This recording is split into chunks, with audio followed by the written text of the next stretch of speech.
I'm Addison Brasil. Grief Club, the podcast, starts now. Back to another episode of Grief Club, the podcast. This episode is going to be coming out one day late. For some reason, I just could not get it to upload. Had a bunch of technical difficulties and had to work on my computer. And the interesting thing is, in the meantime of that happening, I learned that a new friend of mine, who I just spent time with at a retreat down in Mexico, has sadly passed. And so since the episode hadn't uploaded anyways, I thought, why not take a minute and just check in, practice what I preach a little bit when it comes to grief. And just the noticing that I did this morning around old habits coming back and how I reacted to sort of the feeling of grief actually entering my body and my consciousness again. I was extremely aware this morning because I had a beautiful week and a beautiful weekend. Lots of serotonin, lots of oxytocin. Was feeling, really just like myself again after all these years of grieving. And so it was just so obvious and interesting when I received that news this morning to really feel grief enter my body unexpectedly, to feel how quickly my physiology changed, the feeling in my stomach, the shock. I was feeling energized. I was about to go work out and suddenly all my muscles felt like liquid. And then my mind started to run as well. And I noticed that I was doing all the things that, we've talked about on this podcast or in my book, things that I've done experiments around and learned don't serve me at all, but I immediately started. Did I know this person well enough to be feeling this way? Why am I reacting this way? Measuring, comparing, wanting to reach out to others to ask if it was normal that I was feeling the way that I was feeling. And it was just kind of a funny moment for me to be like, well, if you're feeling this way after, all your experiences in grief and all you've tried to learn around grief, then this is sort of just the name of the game. And I just thought that was like a lovely reminder to just honestly check in and say that even after hours and hours over the years of having conversations about grief, of reading everything I can get my hands on, of experientially learning, experimenting, and living through the grief of my brother, my father, my friend, I still feel completely lost. And I'm very open and honest about that when unexpected death shows up for me. I was trying to put it into words this morning, and I just kept picturing, an animal like a deer or a gazelle at a watering hole, and just how life feels like so normal and every day. You're just drinking water, nourishing, hydrating, everything is serene and calm, and then suddenly this feeling, that there's something in the grass, a lion, a predator. Suddenly this paralyzing fear kind of just takes over my whole body. And it's just this scary feeling that we're not at home and we're in the wild, and there's just no way to know truly what's coming or who will lose or when.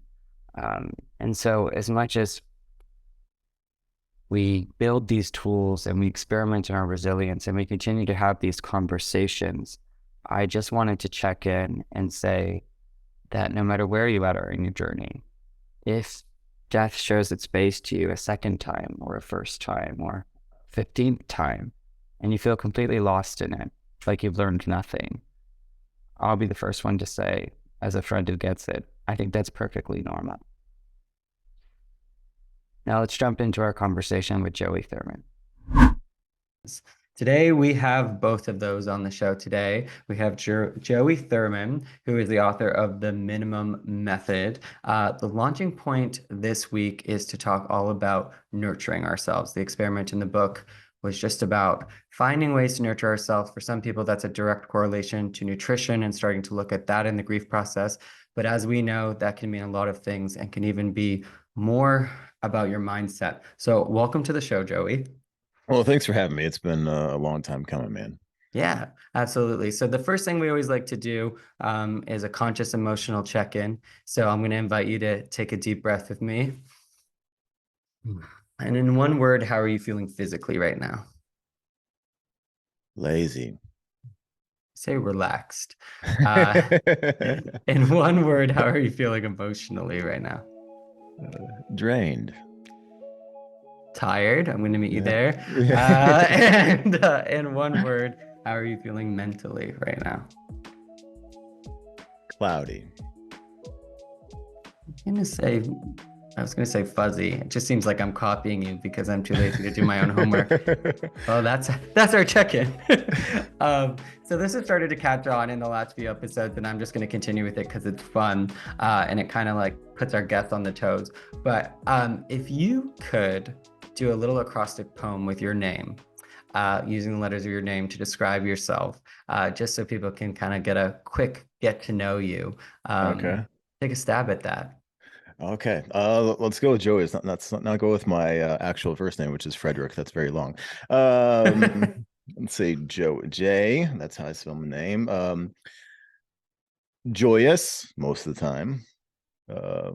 Optimistic. Hmm, energetic most of the time. And young at heart. Love it. Yeah, I don't know. It's just always interesting to see what people say, and I feel like the way people answer it gets us a little bit quicker into getting to know our guest. So, as you know, on this show, we're all about honoring the journey, and when that fails, finding the funny. But I wanted to start off, instead of talking about you, allow you to talk to our listeners about what it's been like to honor your journey. That can include grief that's come up for you, or it can just kind of be a few minutes of how you came to show up the way you do today in the world. Yeah, no, I appreciate that. Honestly, like today I kind of had a rough day and came in here and knew that coming on this is likely to help me because I think sometimes in life when we have these bad days and bad moments, we often try to pretend with other people, and I could say, yeah, like, oh, everything's great. I just did this book tour and all this sort of stuff, but nah, man, like I'm okay. I feel a little lazy today. Like, are you a fitness expert? No, I wanted to own that. And I've been doing that more and more lately. I've been trying to do that with everybody in my life. Trying to do it more with my wife as much as possible. But as you know, people, the ones that are closest to you, hard, those are the really ones that like get even like the worst of you, because at times you do have to pretend. You do have Mm. to go on a podcast. You do have to go on TV. You have to do all these media appearances, and you have to put on a fake face at times. And then finally, when you get home or you get to, the person that you love or you trust with your feelings and emotions, then they kind of see that darker side of you. They see all of the shit. So I've tried to be more honest with everybody now. Even I run a gym downtown Chicago when I'm actually here, and all my trainers, I got 10 of them. Like, how you doing today? And they'll look at me like, oh, I'm good. Like, no. How are you doing? How are you feeling right Mhm. now? I said, I want to know, then go pretend with your clients, right? Like, but tell me so I know, so I can be a little bit more aware of that. So that's what I'm trying to do. And then as far as my own grief journey, if you will, yeah, I was thinking about this today, and I think there's been times in my life where I grieved old versions of myself, and sometimes I think you need to let those people go. Recognize them, acknowledge that. I've done some inner child work, which is wild, by the way. I'm sure you're familiar. And just thinking about how I used to be in my old self, and I almost like killed my old self off because the patterns and behaviors that I had would lead me, if I was still doing that right now, probably not to be alive. So I'm trying to continually develop myself and push these old selves away or bury them, whatever analogy you want to use, semantics. But yeah, I'm just on this constant journey and picking up the proverbial pencil and keep writing my chapters along the way. And you're selling yourself short because you have literally picked up that pencil and wrote a whole book that people are loving. Tell us a little bit Appreciate it. about how that came to be. Yeah, that was honestly, it was beginning of COVID. Technically my second book, but first from a publisher. So if anybody's ever dealt with a publisher, they know it's a completely different animal. The first one was self-published, so much easier because I didn't really have anybody to answer to, and long, time frames and deadlines and stuff. And yeah, beginning of COVID, world shut down.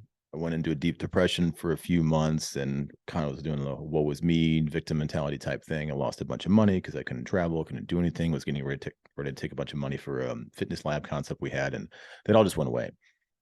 And then once I started realizing, let me enjoy this time with my son, he was 2 at the time, and I get to be home when he's here, when he gets up in the morning, when he goes to bed at night. And normally I was gone, just whether traveling or at the gym, anything like that. And then I started thinking about how can I find these ways to be more efficient in my entire life? And what's the minimum effective dose essentially for my sleep, for my nutrition, for working out? And I started just playing with myself essentially. Um, Going in the garage for 20 minutes and getting a workout in instead of going for an hour and a half and hitting it hard, and just being more conscious of my efforts and being deliberate in that. And I started seeing all these results in myself, and I started trying it with online clients. And that's kind of how the minimum method came to be, because everybody's different. I need to do more work to get aesthetic results than somebody who doesn't work out a lot or has never worked out.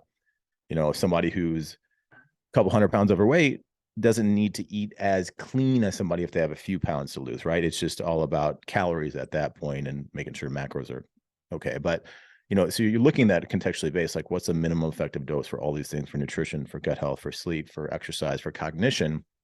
And I just started putting that kind of in an outline for a book, and worked on it with a buddy of mine, Kevin Hosworth, conceptualized the idea and then pitched it, and got a book deal, and the rest is history, I guess.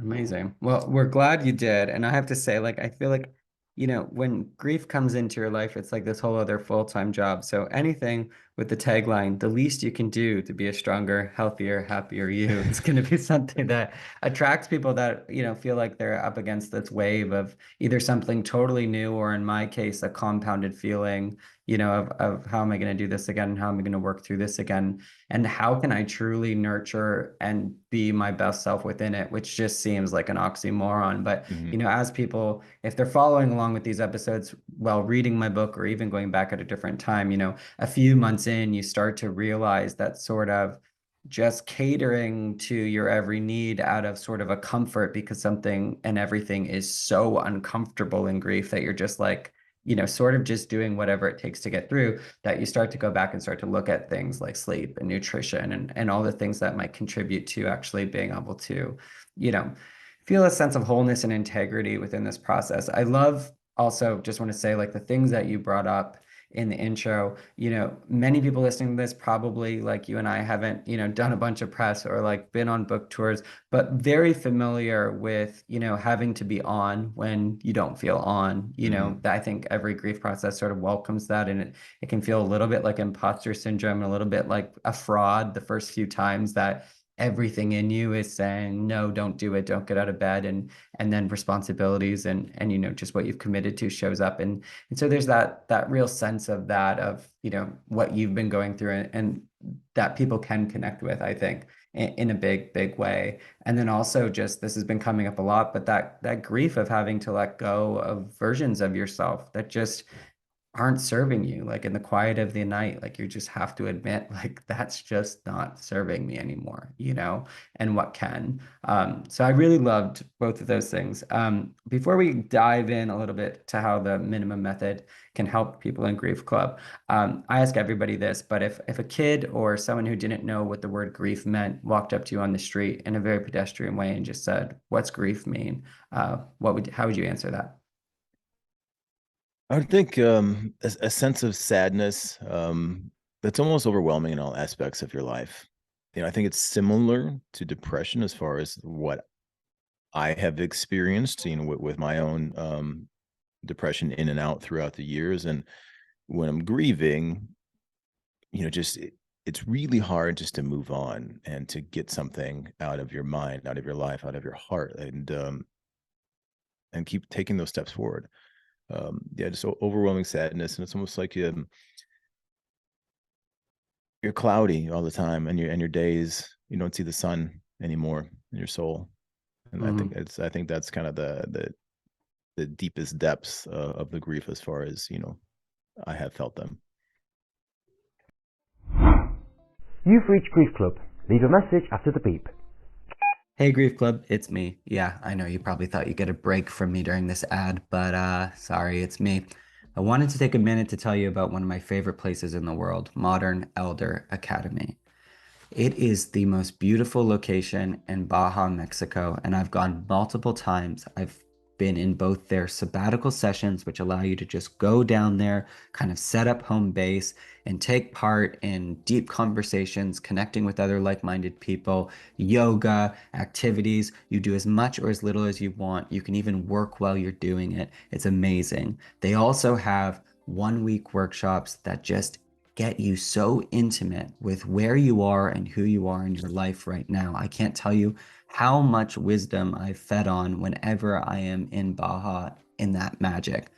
Also, how much food I fed on because the food is beyond. Chef Tony is the man, and I literally return year after year for that food. Anyway, please check it out. It is my home away from home, and they are always so good to me. The staff, the founders, absolutely everybody. Modern Elder Academy, or as we lovingly called it, MEA. So if somebody is coming to you, and let's just say, keeping with the timeline of like kind of where we're diving off of in the book, this is sort of the 3 to 4 month point, and they come to you and they're like, Joey, since this loss, whether it was a person or a relationship or a job, whatever it was, I've just been sort of comforting and soothing as much as I can, but I'm just like, I'm really not feeling healthy in any of this. Like I'm not nurturing myself. I know I'm not taking care of myself, knowing that they're balancing like their whole life and a grief process. How would you sort of baby step them into, the minimum method and sort of what you've gathered? I love that you say that, it doesn't have, it's not going to take as much effort as you think, but you do have to start. Yeah, I mean, where does every story start? The beginning.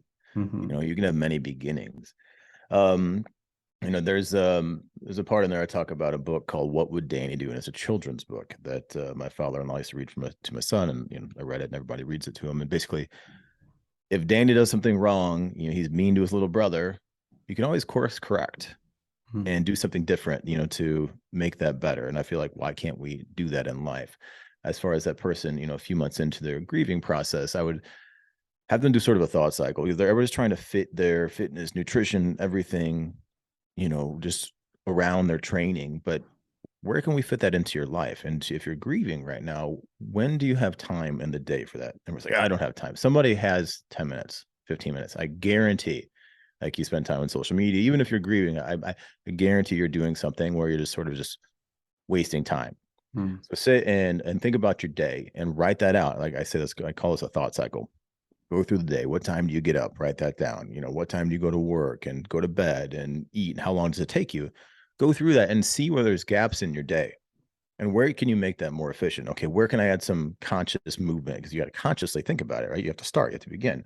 So, okay, maybe in the morning I've got, I sit around for 20 minutes after I get up. I don't really do anything. I wait, to make my coffee, get outside, take a walk in the sun. You're getting vitamin D, right? You're getting some movement and you're getting some locomotion. You do some squats, some push-ups, anything like that. Oh, you don't want to do that movement? Fine. Okay. How about you prep a little better meal? Have some more whole foods. Don't think about taking these things away from you. What are these little things that you can do? You have 10 minutes, so you're working from home. You have 10 minutes. Okay. Every Monday, Wednesday, Friday, I want to do 50 squats in that 10 minutes that I have. These little movements, these little things can really help you. And you start just planning them out, not just randomly, but Monday, Wednesday, Friday, I'm doing 50 squats, in 10 minutes, which is easy. People can do that. Then you start adding along the way. I'm like, oh, I feel so much better. Maybe I get a gym membership. Maybe I'll walk 5 minutes after every single meal. Then that's 15 minutes or 10 minutes. That's 30 minutes of movement when you didn't think you had that. And just adding these positive behaviors in your life, as opposed to trying to look at all the negative ones to take away. Because once you start adding positive behaviors, negative ones will naturally start to go away. I've worked with many people throughout the years where like, hey, I'm going to still drink. I'm going to still eat bad. I'm just work out and see what results come. Like, okay, that's fine. And one, you're aware, which is great. Like, fine. But two, once they start working out, they realize like, I don't want to have that ice cream. I don't want to have that because I'm actually working hard. So naturally they didn't want to anymore. And those behaviors, the negative ones, started to go away. So because they had this positive feedback loop, that they're continually doing this, and you need to stop and think about this movement, this walk is going to make me better. It's going to make me feel better. You need to stop, have that little dopamine drip, because it's the reward pathway and motivational pathway. So stop, think this walk, these squats right now are going to make me feel better. Maybe it's not going to fix my grief completely, but it'll make me feel better later on. And just anchor that thought. You can't just brush over it. You have to stop, anchor it. Why are you doing it? What effects you're going to feel from it? And I was honestly what you're going to see from it. And okay, in a few weeks, my legs going to look better. I'm going to look better in my jeans, whatever it is. Have that thought, have that purpose, and understand why you're doing it. I think that's those minimum effective habits. I love this idea as starting small, and I know I've said it before, like, there's no time in the day. It's actually funny. I did 25 squats and 25 push-ups and 25 jumping jacks before we jumped on here today, because I was like, I am not going to look at him knowing that I have not found the time today.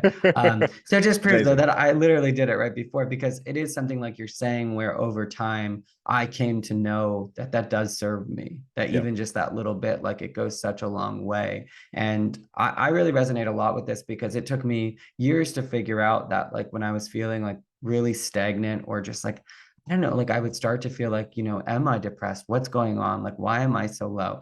And I couldn't believe, like, when I started to look at it, and like you said, like, keep a journal and stuff, the correlation between when I wasn't moving and when I was.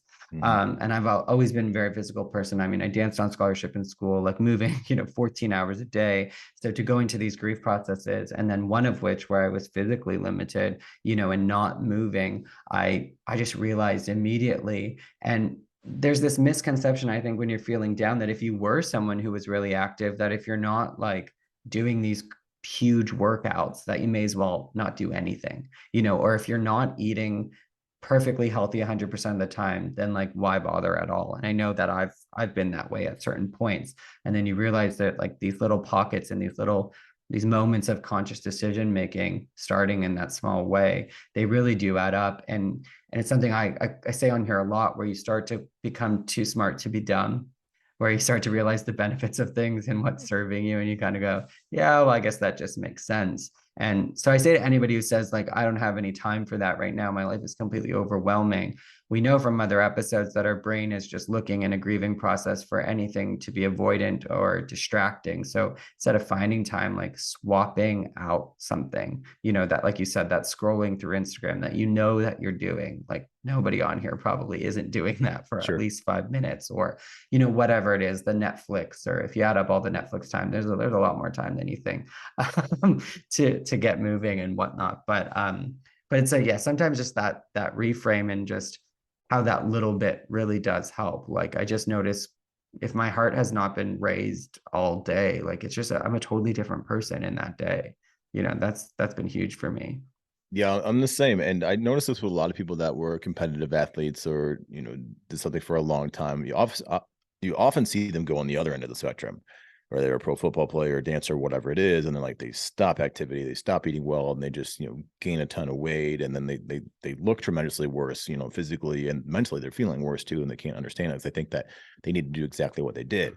Now, I say this: if you played high school football 30 years ago, I would never have you come in and do the same exact workout you were doing. Like, oh, I used to squat 300 pounds. Great. You're 30 years older. You've got more mileage on your vehicle. That's your body. So you can't handle that. You can't go as hard so fast. You need to start slowly, because basically you're brand new. If you look at research, 35 or 36 weeks of inactivity, you're almost like a beginner again.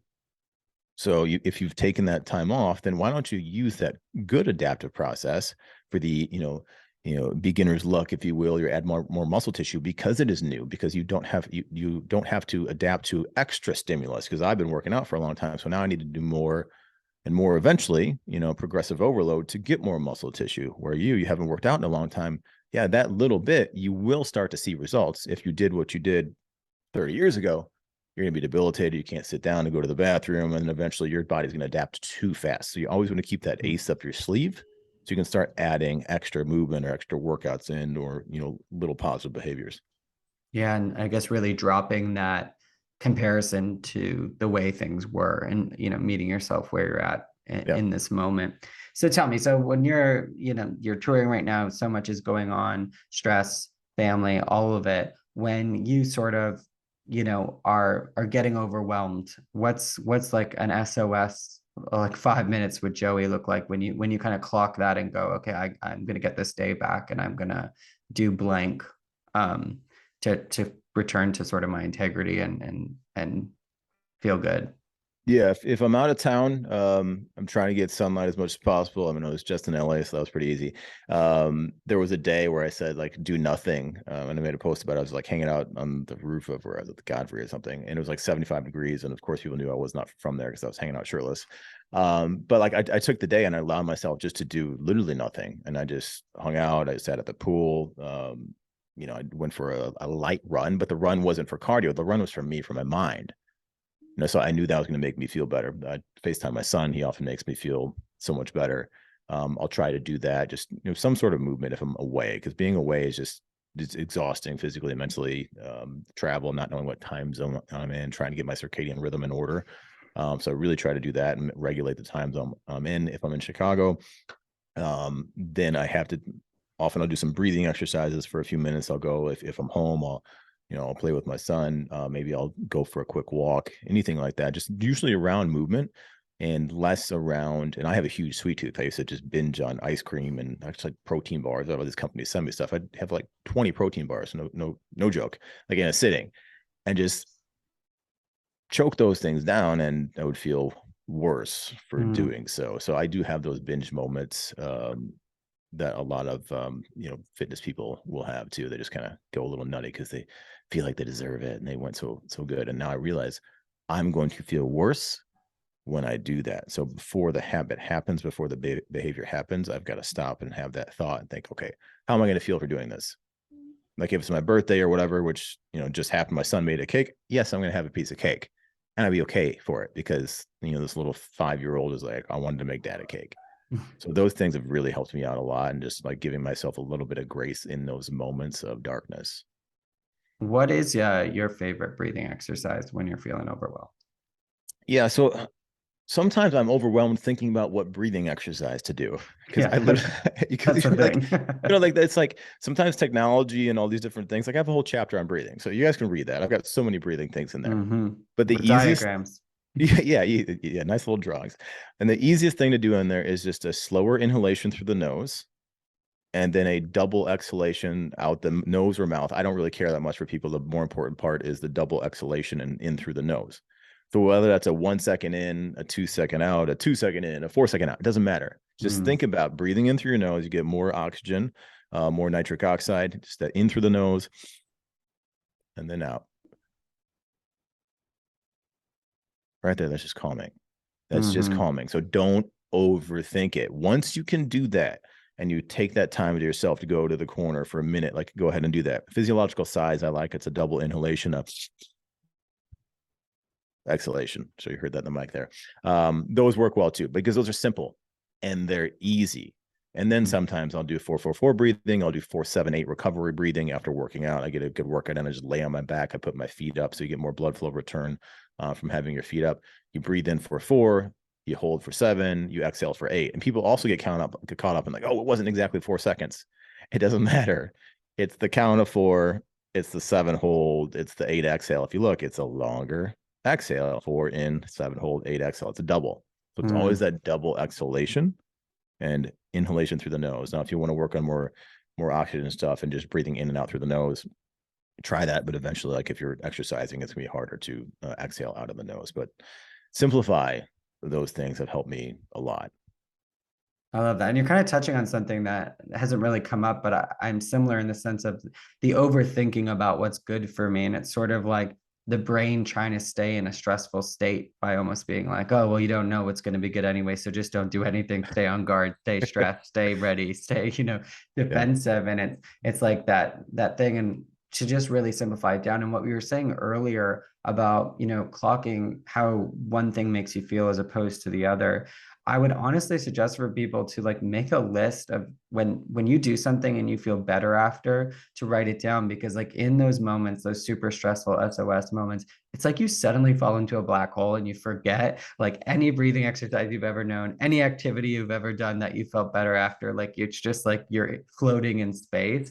That's like, as stupid as it sounds to write down, that like spending, calling a certain loved one, or, running, or whatever it is, a snack that left you feeling better than not, as silly as that seems, like you will look at that list. Like I have that list and I'm like, oh yeah, duh. But it seems so logical. And then in those moments, it's just like, I've never known anything. I'm a baby. My mind is telling me to stay stressed, stay on edge. And I often go back to just like, okay, then, like you said, are you breathing out longer than you're breathing in? Yeah. And just as basic as that. Yeah, and that basic is a relief, because I'll have people that, technology is great for a lot of things, but let's say these sleep tracking watches or rings or whatever, and if somebody gets up and they're like, oh, I feel refreshed, I feel great, and then they look at their watch or their app or whatever they're wearing and it says they didn't get restful sleep, they automatically feel worse because they think, wait a minute, I didn't get my proper restful sleep, but you just woke up feeling amazing. So all of a sudden this technology became a hindrance to you, or you're looking at it the whole time when you're working out, trying to look at the calories, and they've looked at those things, they're 50 to 90% off on calories, by the way, when you're working out. So like that at those times, like think about that, is wearing, like, I used to have one of those like Apple Fitbit type thing. And literally I found myself looking at it during my workout, judging my own workouts, trying to get to certain heart rates, and it became a hindrance to me. So I threw the $300 thing away. It was like burn the money, because it was a hindrance to me. Something my wife does actually is brilliant. We were talking, off air about how she's not like a social media person at all. Probably good, because I'm so much on there. She'll see something on social or the news or whatever, and she'll go into her notes and she'll write everything that she would want to post about, like that person, or respond like, hey, whatever. And she gets all of her thoughts out into her notes that a lot of people just kind of word vomit, onto Facebook, and they go back and forth on Instagram, they get in trouble with themselves. So these things, they say like, why did that person tweet that? She writes those in her notes and then thinks about it, like, and sleeps on it. Looks like the next day, like, oh, should I actually respond this way? Should I text this person, whatever? And 99% of the time she doesn't. Just that thought and the action of writing it down in her notes and, complaining or, setting somebody straight or whatever it is, makes her feel better.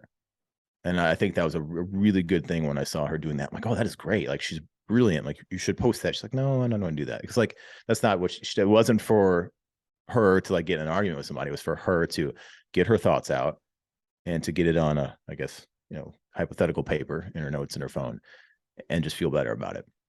Yeah. I mean, I love what you're getting at with both of those examples, in terms of like, especially with grief as a reflector, this time where you really have to start to trust your own compass, into what works for you, and also like what nurturing yourself looks like. And there is this tendency for everything to be like an external measure or an external validation of like what's coming up in the moment. But then there is this like checking in that you're talking about, whether it's like when you're working out and not depending on tech, or like what your wife is doing, where it's like really sitting with things and nurturing yourself in that way of not including everyone, or being measured or critical about everything that's going on within getting to know yourself again. Yeah.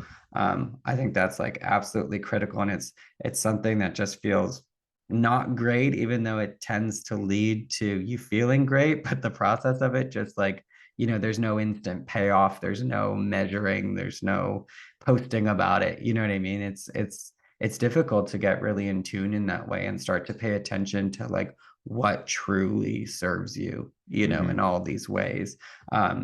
And so, people obviously like think like, oh, great, I have more to do. I need to breathe, look at my nutrition, work out. What do you say to those people right now that are just feeling overwhelmed by even like starting to look at this? Be overwhelmed. It's okay. Like, be overwhelmed. Like, be sad, be angry, be whatever. Just own your emotions and be aware of them. That's going to be huge for you. And just allow yourself to be overwhelmed. Be overwhelmed for a day, for a couple of days. It's okay. And then think, okay, what is the laziest thing I can do to make myself better? Okay, maybe let's get our circadian rhythm on point. Let's get that sleep on point. Okay, like maybe you're sleeping way too much, which is a thing. Most people don't sleep enough. Can you start going to bed and waking up consistently 7 days a week at the same time? I'm not even telling you to do 7 to 9 hours now. If you've been doing 12 hours, that's often like when I, get depressed and then have like a job or anything, just laid in bed all day long. I get that. Totally get that. But if you can, try to go to bed and wake up at the same time, 7 nights a week.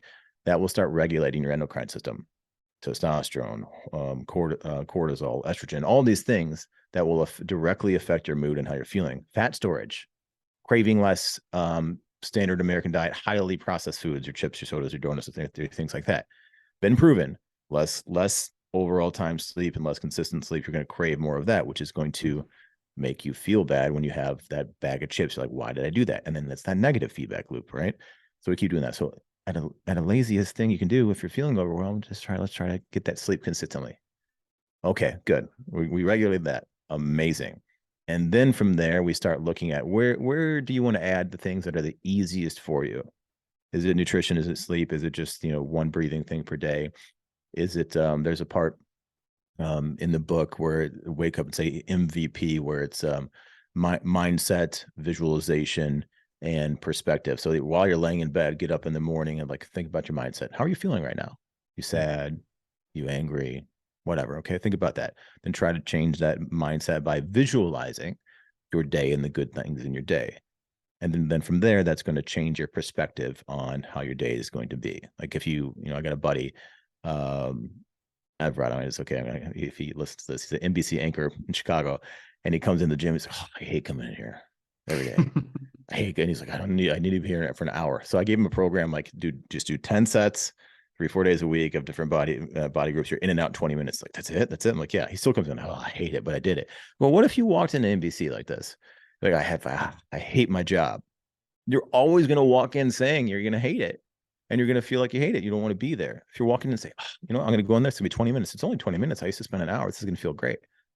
Your mind and your body, physiology and psychology, they work hand in hand. You start doing that. And eventually, you may not believe it in the beginning, but then you'll start to believe it because you're putting yourself in that proper mindset. So that's sleep. Being lazy, consciously lazy, will make you feel better. I love that. And I love how that starting point really, it didn't have to do anything. You just have to get into bed and out of bed at specific times. So at the very least, come on. I don't know what else I can do for you here, bro. You can't go lower than that. just go to sleep and wake up in the morning around the same time. That's it. It is incredibly helpful. And I will say that I've been quite nomadic for the last year and a half. But one thing I've kept consistent is that I get out of bed and up at the same time every day.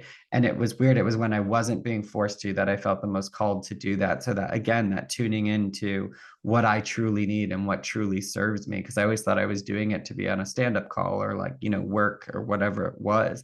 But then it just like so quickly when I just had freedom after working so much for all those years, I realized like, oh no, I need to get up at that time every day anyways, because it just like, that's my best start. I will say oversleeping and staying in bed longer than that point is just always a bad idea. It just never works for me. And every time my mind does all that stuff, we usually segue into find the funny. And like, this is reminding me, like, the things my brain tells me, man, when my alarm goes off about why I should never get out of bed and why I deserve to stay there. And it like brings up all the things I've ever done that have been difficult and why 7 more minutes in bed is somehow going to like make it all better. But it's like, when you're half asleep, like you truly believe this stuff. And so like, I had to take matters into my own hand. The alarm, like being across the room, like, I got a dog so that I would feel bad for like something else that I would like have to get up. Like, I got a dog for other reasons too.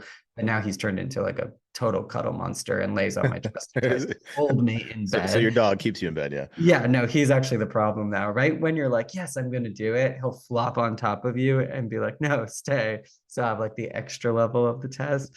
But, like keeping a sense of humor about all this stuff really was always my saving grace, where it's like, even when you're making the bad choices, even when you're doing something, that doesn't serve you, going like kind of laughing at yourself and being like, well, that's interesting. Like, well, we know where this is going, like this sugar high into just like nothing, or this 7-hour Netflix binge, like where this is going to drop us back off. But yeah, that's why I love to wind down in this way on the episodes. where do you find the funny? Where would you send people that are searching for the funny? Have you seen anything recently? What's making you laugh these days? Well, that made me laugh right there, thinking about your dog originally trying to take a crap on the floor and you didn't want to get out.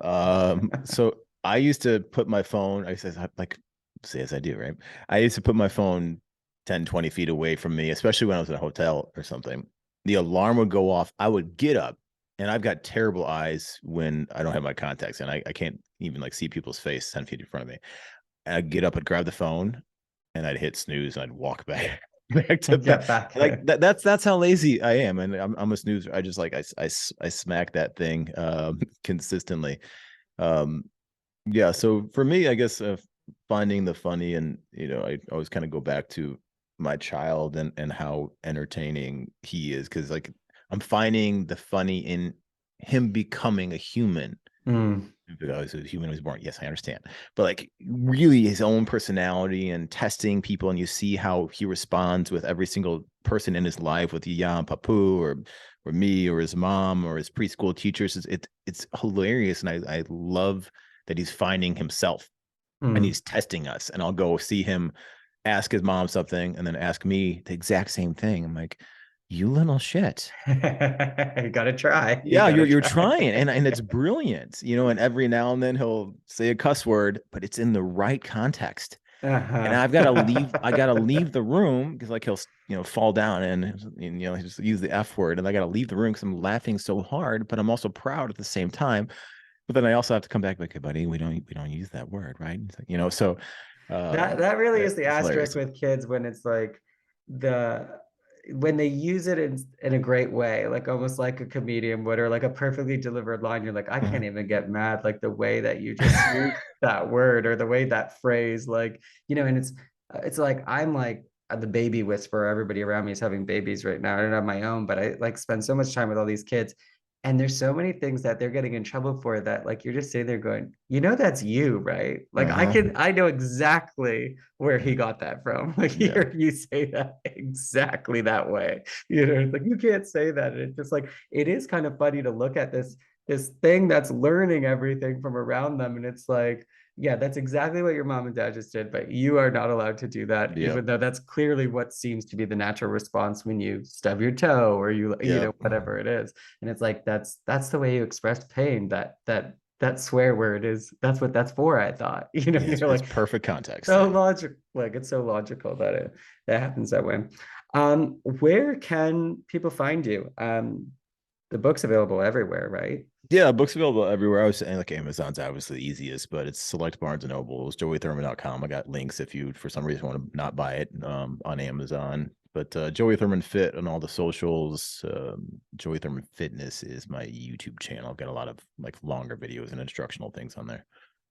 Amazing. And there's so much there. You are very giving through your socials, and you show up every day, which I totally appreciate.